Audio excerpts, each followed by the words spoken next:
Și pentru nevasta lui. Avioane, rachete la toți de vaștă, să mor dacă v-ați ridicat la valoare mea. Să vă fac cadou în tank, tot nu mă dărâmați. Așa că sfatul meu este să rămâneți parcați. Avioane, rachete la toți de vaștă, să mor dacă v-ați ridicat la valoare mea.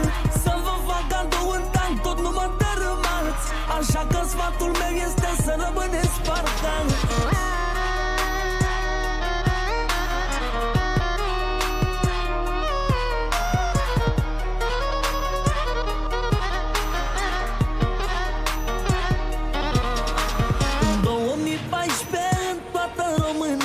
Vorbească de la mine, pleacă șmecheri, că dețin mult aur ca Roșia Montană, că am putere mare și în țară și în afară. În 2014 în toată România, vorbească de la mine, pleacă șmecheri, că dețin mult aur ca Roșia Montană, că am putere mare și în țară și în afară.